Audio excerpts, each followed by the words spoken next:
this year I just want to feel healthy, man. Like right now, I just physically don't feel healthy. It's a pain in the butt to get out of just a chair or the bed in the morning. Like it takes a lot of strength lifting up this much weight. I don't sleep well. I'm pretty sure I have sleep apnea, undiagnosed, getting really bad sleep. And on top of that, have like this other medical condition where when you lay flat, you get really bad circulation in your legs, and that causing you to have to urinate more. So like I'm literally getting up every night, regardless of how much liquid I've had to drink. Yeah. And having to go to the bathroom every hour, which is killing my REM sleep and just making me groggy all day. I'm fine when I'm sitting down. I don't have the issues, but when you lay flat and circulation is just not good, man. So bad sleep. I mean, I've had bad habits. I mean, I like to drink, but that's something I think I can easily turn off. I'm doing a sober first quarter, and that may extend. And I haven't really had any issues so far. Granted, it's a couple days in, but that's something I can turn off. Ironically, yes, I just built a bar, but there are sober options. So that's how it happens. That's how the universe works. That's right. So tell me about the weight that you lost around COVID. You lost a lot of weight. I did. So, I don't know. Did you go into specifics on numbers with my dad? Your dad mentioned, I mean, I was fine. I was 100 pounds. I was more than that. So I think you told me 140. Yeah. Earlier. So let's be honest. I mean, we're all being vulnerable here. So during COVID, the highest I got up to, I think, was 460 pounds. And I lost, I don't know what the time span, honestly. I don't know if it was 6 months or the full year. It felt really quick. I got down to 320. So 140 pounds. Wow. And that was literally just less drinking. I don't think I got fully sober outside of doing a sober first quarter, which I'm doing now. That I just, focused on eating less, try to do low carb. That's what worked for me in the past. Keeping as low carb as possible. 20 is like the absolute lowest. Like that's terrible for you, but like you lose a lot of weight really quickly. What does 20 mean? 20 carbs a day. Okay. What does that look like?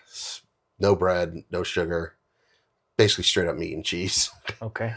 Maybe a low carb quesadilla every now and again, because I make low carb tortillas, but that's helped me a lot. But you obviously, once you go back to eating normal, your habits come back and you can splurge and the weight just comes way back. But I actually learned in 7th grade that it was like literally a switch went off. The 7th grade science teacher was like, yeah, if you just start reducing carbs, you burn weight like crazy. I was like, really?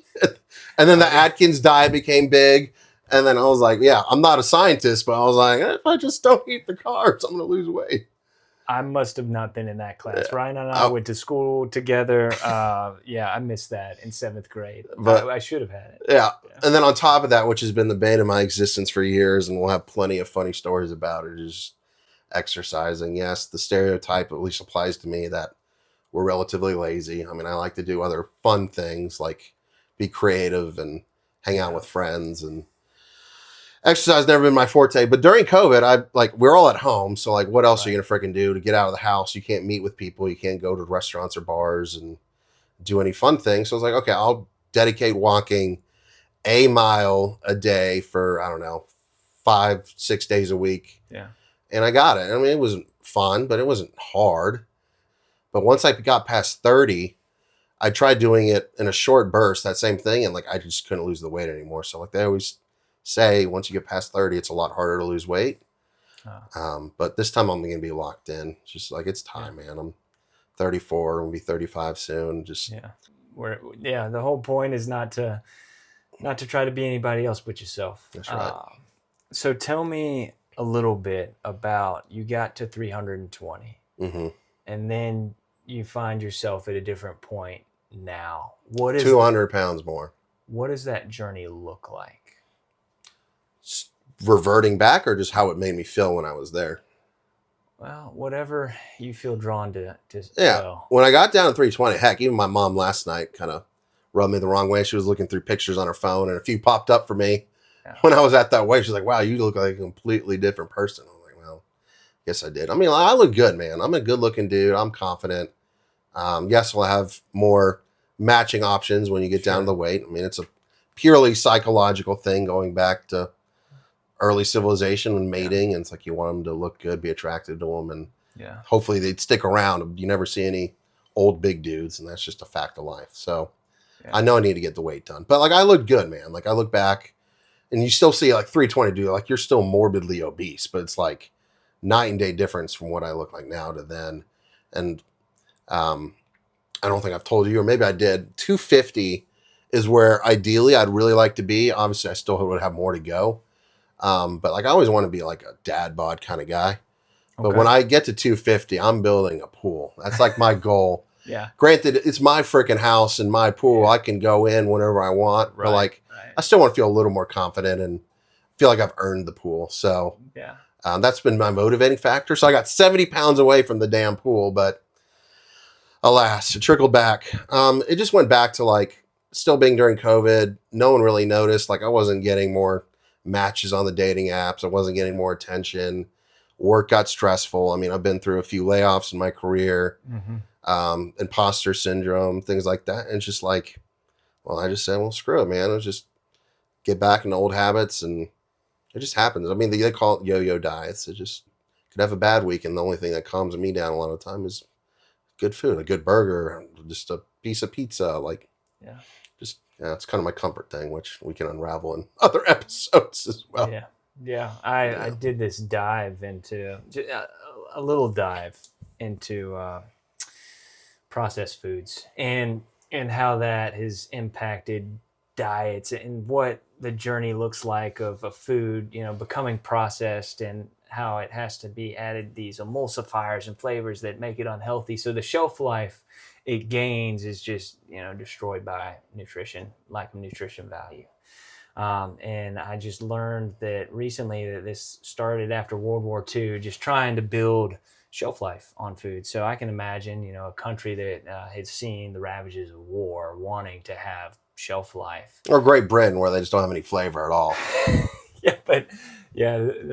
I'm sure somebody will comment on that. But yeah, I just found that interesting because my suspicion is that why, Americans face challenges you're not alone in this journey. I mean, what percentage of America is obese? I mean, it's more than close to 50%, if not more. So, and why is that unique to here? Whereas it's not seen as much in other places that have similar access, similar, levels of development. And my suspicion is maybe that's playing a role, and we'll see if that. There's factors involved, but I would start there for sure. Yeah. We just got to start shopping at Aldi and Lidl, man. That's all the European clean foods. So. Yeah, and, Trader Joe's. Yeah, there's some truth to that. Yeah, for sure. So one of the things that I was thinking could be helpful as we move forward would be to follow metrics, but not necessarily broadcast metrics, and create these different buckets that we follow: weight, sleep, exercise. What's your positive mental attitude looking like if you rank it? And then we rank these things that maybe some have metrics, but then we track and see, okay, as we go on and you're on this journey, do we see upticks? Do we see downticks? Let's follow those, but we don't. So you're saying line graphs? We're gonna make some graphs. Let's graph it out. Okay. We went to NC State, man. Think and do. We can do it. Exactly. I never like math, but I'll trust you. You're the doctor. And I'm a dentist. Same thing. Aging doctor. Yeah, there you go. But this is not about me. I was thinking it may appeal. Well, one to those small setbacks is if we follow all the things that are trending up, that maybe that'll help us stay, and that it's not tied to a number, but it's tied to the journey of let's head in the right direction. Let's get the trajectory right, and let's not worry about let's reach a number and then we've won. Because I think in my mind that's where some failures happen, is that you get there and then then what? So no one noticed.